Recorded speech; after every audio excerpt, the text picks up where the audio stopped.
Profit sharing ratio. जब भी दो पार्टनर एग्जिस्टिंग पार्टनर्स फर्म को भी बिजनेस करते हैं और किसी प्रकार से नया पार्टनर एडमिट करता है तो इनके बीच में आपस में क्या होता है, प्रॉफिट शेयरिंग रेशियो था। नया पार्टनर एडमिट करा न्यू प्रॉफिट में से 1/4 शेयर के लिए, आपको निकालना पड़ता था न्यू प्रॉफिट शेयरिंग रेशियो और पुराने पार्टनर का सैक्रिफाइसिंग रेशियो। ये हुआ करता था हमारा क्या, change in the profit sharing ratio among the existing partners. अब मैं तुम लोगों को बता रहा हूँ दूसरा चीज़ क्या, दूसरा टॉपिक मैं आप लोग को बताया था इस चैप्टर का, वो ये बताया था आप लोगों को आप कैसे वैल्यूएशन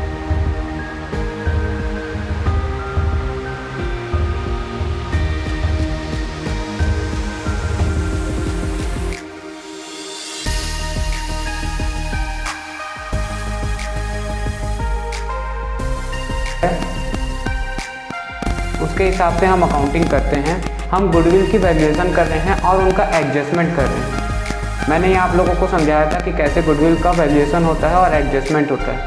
तो हमने देखा था तो होता ऐसा था कि दो पार्टनर हैं, सपोज कर लो, ये लोग क्या करते थे, नए पार्टनर को बुलाने के लिए सेक्रीफाइस करते थे। मतलब इनको जो प्रॉफिट होता था फ्यूचर में उसमें क्या होता था, लॉस होता था। क्यों, इसको एडमिट करने पे, क्योंकि ये क्या करता, गेन करता। कौन, नया पार्टनर। ये बहुत खुश होता, अगर आप लोग इसको देखो तो ये खुश होता, और ये दोनों क्या होते थे, सेक्रीफाइस करने पे उदास हो जाते थे। और क्योंकि इन लोग उदास हो जाते थे तो ये जो खुश हो रहा है ना, ये जितना भी गेन कर रहा है उतने गेन से इन सेक्रीफाइसिंग पार्टनर्स को क्या करता था, वर्ड याद रखना, कंपेंसेट करता था। क्या करता था, कंपेंसेट करता था। अब तुम पूछोगे कि कंपेंसेट कैसे करता था, तो मैं तुमको बताऊंगा कि इसमें जो तुमको पहले ही मैंने बताया कि एक गुडविल होता था, ये गुडविल के वैल्यू से जितनी भी गुडविल होता है, न्यू फर्म, नई फर्म बनने पे रिकन्स्ट्रक्शन हो गया, रिकॉन्स्टिट्यूशन हो गया फर्म का, तो न्यू फर्म को जो गुडविल आता था ना, उस गुडविल का एक पार्ट जितना आया, सपोज को ले 1/4 शेयर के लिए आया, और न्यू गुडविल आपका फर्म का आपको दिए रहेगा क्वेश्चन में, सपोज करो ये 1 लाख रुपीज़ की थी, तो ये कितना लाता, 25,000 रुपये ये ला करके देता। किसको ला के देता, फर्म में ला के देता।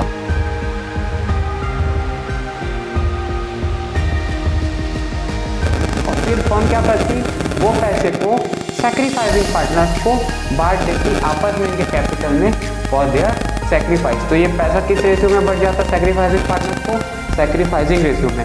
मैंने ऐसे ही आपको कुछ अकाउंटिंग एंट्री समझाई थी। हम कौन हैं, याद रखना, हम फर्म हैं, तो हमारे पास फर्म में पैसा आ रहा है। अब देखो आप लोग जो एंट्रीज देखे हो ना, यहाँ पे मैं कंसिडरेशन अदर देन कैश और इन सारे के ऊपर वीडियोस बनाने वाला था, लेकिन मैं उस पर वीडियो अब आप लोग का नेक्स्ट वीडियो बनाऊंगा। अभी आप लोग देखो इसमें एंट्रीज क्या करते थे, मैं कौन हूँ, फर्म हूँ, मेरी फर्म में क्या हुआ, मेरी फर्म में पार्टनर्स का जर्नल एंट्री क्या रिकॉर्ड करूँगा।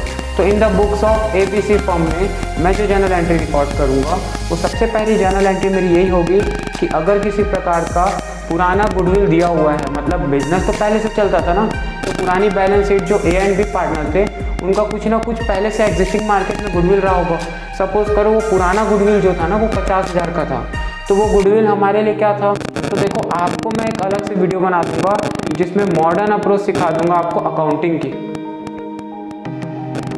ऑफ अकाउंटिंग, जिसमें मैं 5 टर्म्स लेकर के आपको अकाउंटिंग में रिकॉर्डिंग कैसे करते हैं, जर्नल एंट्री कैसे बनाते हैं, ये मैं आप लोग को अलग से सिखा दूंगा। बात करते हैं एडमिशन ऑफ अ पार्टनर की, तो उसको कैसे शुरू करा जाए। अब देखो यहाँ पे पुरानी गुडविल थी, ये पुरानी गुडविल को पार्टनर्स को क्या करना पड़ेगा, पहले आपस में ख़त्म करना पड़ेगा। जब क्रिएट हुई होगी तो जल्दी से बताना क्या एंट्री बनी होगी। जब ये क्रिएट हुई होगी ना, तो गुडविल हमारे लिए एक एसेट है, तो assets having debit balance to old partners capital account, तो ये पुराने पार्टनर्स के कैपिटल अकाउंट में पुराने रेशियो में बनी होगी। ओल्ड रेशियो में ओल्ड गुडविल को इन लोग बनाए होंगे, रिकॉर्ड करे होंगे जब अपनी बुक्स ऑफ अकाउंट में पुराने समय में दिखाए होंगे तो 50,000 की।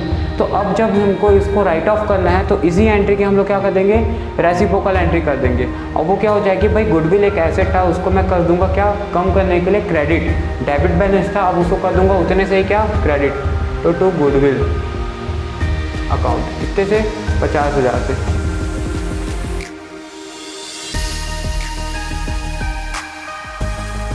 50,000 से। और दूसरी चीज़ यहाँ मैं ध्यान रखूँगा कि जो पार्टनर्स थे, जो ओल्ड पार्टनर्स थे, उनको मैं क्या कर दूंगा, डेबिट कर दूंगा उनके कैपिटल अकाउंट्स को। भाई मैं तो फर्म हूँ ना, तो फर्म के पास पार्टनर्स का कैपिटल क्या, liability, liabilities having credit balance, और उनके कैपिटल को कम करना है तो मैं क्या कर दूंगा, डेबिट कर दूंगा उनके, मतलब अपनी फर्म के, मैं तो फर्म का अकाउंटेंट हूँ ना, तो ऑन बिहाफ ऑफ फर्म मैं सोचूंगा ना, तो फर्म के बिहाफ से पार्टनर्स की लायबिलिटी, मतलब पार्टनर्स का कैपिटल, मतलब फर्म की लायबिलिटी कम हो गई, और फर्म का गुडविल, जो पुराना गुडविल था वो एसेट कम हो गया। तो एक तरह से लायबिलिटी कम हो गई, एक तरह से एसेट कम हो गया, और क्या हो गया, बैलेंस शीट इक्वेट हो गया। और ये किस रेशियो में बना था, जिस रेशियो में बना था 3:2 में, सपोज कर लो ओल्ड रेशियो 3:2 दिया हुआ है, तो 30,000 20,000 इन लोग के बीइंग, और नरेशन क्या लिखोगे, being the old goodwill is written off from the books of account, from books of account। तो ये बुक ऑफ अकाउंट से पुरानी गुडविल हट गई। अब बात करते हैं नया पार्टनर जितना पैसा लाएगा, फर्म में पैसा आएगा तो बैंक अकाउंट डेबिट, अगर बैंक की जगह कुछ और लाता तो हम आगे के वीडियोस में पढ़ेंगे कि कैसे, अगर वो प्रीमियम का पैसा कैश में नहीं लाता है तो क्या एंट्रीज होती है, या फिर कंसिडरेशन अगर हमको पे करता है अदर देन कैश, मतलब एसेट्स ला के देता है, बिजनेस के प्रीमाइसेस कुछ ला करके देता है, तो क्या होगा। फिलहाल तो पैसा ला रहा है, तो नया पार्टनर सी था तो वो अपने कैपिटल के लिए कुछ पैसा ला रहा होगा। सपोज कर वो अपने कैपिटल के लिए 1 लाख रुपये ला रहा है, तो हमारी लायबिलिटी सी कैपिटल नाम से 1 लाख से बढ़ जाएगी। और वो प्रीमियम ला रहा था, मतलब गुडविल का एक पार्ट ला के दे रहा था, प्रीमियम फॉर गुडविल, अपने गेन के लिए। याद करो ये 25,000 हमने निकाला था, तो वो to premium for goodwill account में कितना चल जाएगा, 25,000 रुपये, और हमारा यही क्या हो जाएगा, 1,25,000 रुपये डेबिट हो जाएगा। अब तीसरी एंट्री देख लेते हैं, ये तो हो गया हमको रिसीविंग की एंट्री। अब थोड़ा जल्दी से देख लेते हैं क्योंकि वीडियो को हमको शॉर्ट बनाना है। तो ये प्रीमियम को हमको क्या करना रहेगा, ये प्रीमियम हमारे लिए फ़िलहाल क्रेडिट बैलेंस था क्योंकि हमारे पास पड़ा था, पर ये हमारा बैलेंस नहीं है, ये हमने एक पार्टनर से लिया है और दूसरे को हम दे देंगे। किसको दे देंगे, सैक्रिफाइसिंग पार्टनर्स को दे देंगे। Premium for goodwill account debit to sacrificing partners कौन थे, ये आप लोग निकाल लेना पहले वीडियोज में, रेशियो एंड मैंने आपको सिखाया है कि कैसे निकालते सैक्रिफाइसिंग रेशियो टू बीस कैपिटल। और जो सैक्रिफाइसिंग पार्टनर्स थे, मान लो इनका सैक्रिफाइसिंग रेशियो जो है वो आ गया 1:1, ये आप लोग निकाल लेना सैक्रिफाइसिंग रेशियो। कैसे निकालते sacrificing ratio, old ratio minus new ratio, पुराना रेशियो जो ओल्ड पार्टनर्स का होगा उनसे उनके न्यू रेशियो को माइनस कर देना, तो सैक्रिफाइसिंग रेशियो आ जाएगा। तो ये जो 25,000 रुपये था ना बेटा, यहाँ पे क्रेडिट में देखो ये 25,000 रुपये जो है ये बढ़ जाएगा किसको, सैक्रिफाइसिंग पार्टनर्स को, सैक्रिफाइसिंग रेशियो में 12,500 और 12,500, क्योंकि सैक्रिफाइसिंग रेशियो इक्वल था। तो यहाँ पे आप नरेशन क्या लिख दोगे, being the premium distributed to sacrificing partners in their sacrificing ratio. आया बात समझ में। तो ये थी एंट्रीज। अब मैं आपको नेक्स्ट वीडियो में समझाऊंगा कि जब गुडविल अकाउंट अपीयर करती बुक में तब क्या एंट्रीज होंगी, गुडविल अकाउंट जब अपीयर नहीं करती तब क्या एंट्रीज होंगी, जब पार्टनर कंसिडरेशन प्रीमियम का पैसा कैश में नहीं लाता तब क्या एंट्रीज होती हैं। अगर पार्टनर प्रीमियम का पैसा कैश में नहीं लाएगा तो मैं ऐसे ही बता देता हूँ, हमारे पास ये एंट्री तो होगी नहीं, है ना। हम क्या करेंगे, सी के कैपिटल को उस समय जितने से प्रीमियम है उतने से डेबिट कर देंगे और सेम ये वाली एंट्री कर देंगे, बस यहाँ प्रीमियम ये हट जाएगा और ये वाली एंट्री हट जाएगी, और यहाँ पे जो सी का कैपिटल है ये डेबिट हो जाएगा, मतलब हम सी के कैपिटल को कम कर देंगे। Thank you.